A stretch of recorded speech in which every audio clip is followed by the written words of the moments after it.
A player's backstory is the foundation for their character. Where did they come from? Who were they before the campaign? And what they hope to achieve in this life, or in some cases the next, can have a big impact on how they play their PC at the table. But as a DM, you already have a lot on your plate that you're trying to juggle. So how can you make each player's backstory equally relevant and impactful to the game?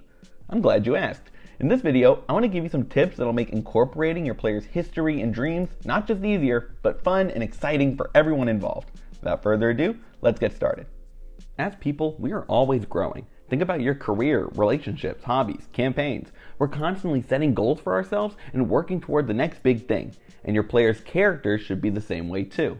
Working with your party to establish their character's goals and desires is a great first step to involving their backstory. Sure, the fighter being a part of his town's militia is a good start, but why did they leave? Are they searching for something? Looking to get stronger? Did they uncover some terrible truth and now want to end the corruption? Those goals are what will drive their character forward as the game goes on. Having characters with goals gives you an easy way to link the players to the adventure. The plot hooks basically write themselves, and you know the party will be interested, since they came up with them. If that same fighter is looking to get stronger, they'll perk up when you mention powerful weapons of long-lost warriors waiting to be claimed in the ancient dungeon you've prepared. Or if they're searching for a missing loved one, having them in the clutches of your villain will give your player the motivation to take on the bad guy. Even if they don't give you specifics, knowing their character's desires and values can still help you plan quests you can be confident they'll take up. If your druid is traveling the world to see all the beauty nature has to offer, then you can be pretty sure they'll jump at a quest where the cult of a diseased god has been corrupting wildlands across the world. Goal-oriented PCs make your life as the Dungeon Master way easier. One of the toughest parts of starting a campaign is figuring out how everyone got here in the first place and what ties them together. But your players' backstories can help you hit the ground running, especially once you've established what their goals are. Working with your players to figure out why they're in the town where you'll be starting the adventure, or what they were pursuing when the orc band captured them and tossed them in a pit with the rest of the party, is a great way to tie their backstory in from the get-go. If the party's wizard is seeking 6 tomes of power that when put together unlock the arcane secrets of a once powerful mage, well, why not put a library in the starting city where they can go to get information? If your cleric is following a cryptic vision they received from their god, maybe it led them to the forest where they were captured, and once they escape, they have something to go look for. If you'll be starting them off on a quest together, you can also give them agency in choosing why their character got caught up in everything. Having them decide their own motivation for taking on the task at hand will get them more invested than if you just tell them what they're doing. Using their backstories early can also give them a reason to stick together. Some of their goals might be pretty big challenges, involving lots of dungeon delving and dragon slaying. If their character knows they'll need some help to achieve their dreams, that's a pretty great incentive to stay with the band of misfits they've just stumbled into. The quicker you can start incorporating the party's backstories into the adventure, the faster you can get everyone bought into the world. Of course, we as Dungeon Masters have our own stories we want to tell too. Your players' decisions and desires will always influence events. But personally, I usually have some overarching plots and ideas that I try to tie everything into. The good news is that you don't have to choose between doing quests you want to see unfold and only sticking to your player character's goals. In fact, you can very easily bind both together by having your players' personal stories take place where you already want to send the party for the narrative. For example, say you want your players to investigate a dragon cult that is spread throughout the kingdom. Once you've chosen where their operations are, you can seed those same towns and nearby areas with more personal player-driven missions. The barbarian's old tribe is moving outside of the first city. The old ruins the druid needs to investigate is in the jungle by the second, and the cleric's holy order has a temple in the third. By tying your players' personal arcs to your overall plot, your party will be more likely to accomplish everything. If you really want to mix them together, you could also have the party's backstory-driven narratives directly relate to the campaign's main adventure. The wizard's old mentor disappeared. They're one of the leaders of the cult. The magic sword the paladin is after. Turned out the villains want it too. Just be careful not to have one player's story dominate the narrative. It's okay to lean on one backstory more than another, but at the end of the day, they're all the main characters. When coming up with quest lines and plot hooks, you can never be 100% sure whether or not your party will bite, but who's giving them the task can sometimes have a big impact on what they ultimately decide. This is where those backstories once again come in handy. A quest will feel a lot more meaningful if it's coming from someone that your players already know and love. If your friends give you characters from their past, use them.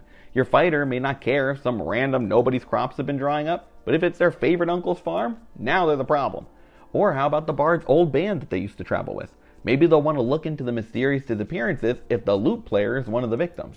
You can even come up with characters based on your players' backstories to throw into the campaign.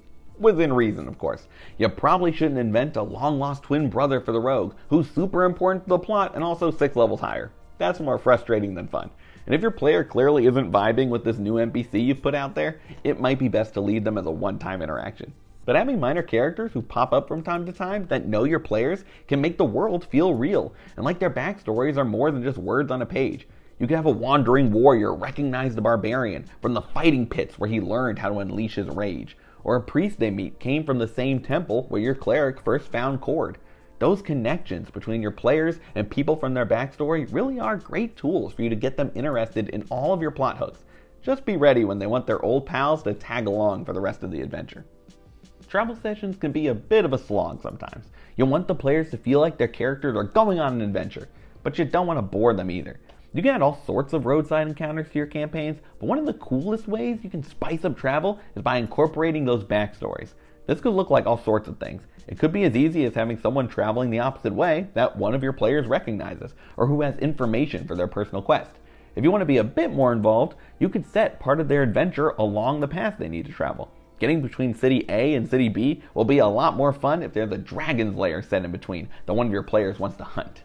Ambushes and roadside combat are another staple of travel sessions. You can make those better too. Random bandits sneaking up on the party is one thing, but if those raiders are led by a warrior who used to fight alongside the paladin, that's much more interesting. If you want to make those travel sessions instantly more memorable, connect your encounters to the party. A homecoming can be a vital point in a character's story. After going on adventures, changing as a person, they return to where it all began. Maybe they need to atone for past mistakes, or bring justice where they were powerless before. Or they just want to hang out with their parents and see everyone again. It doesn't have to be serious. Regardless, working with your players to figure out where in the setting they hail from can give you some interesting story beats to add down the line. Not every player has to have a loving family and city to head back to, but for those who are interested, it could be an easy way to connect them to the world and involve their backstory in the narrative. And when they do get back home, let your players feel like they know the place. Tell them details their character would know. Have NPCs recognize them in stores and town squares. And don't make them roll investigation to find the best local shops when they actually would have been there before. If you want to go the extra mile, you can even send them a short description of the town and some of its important locations. Let them feel at home in their home, and then watch how much more they want to save it when the zombie invasion shows up. At the end of the day, the point of including your players' backstories in your campaign is to make them feel special.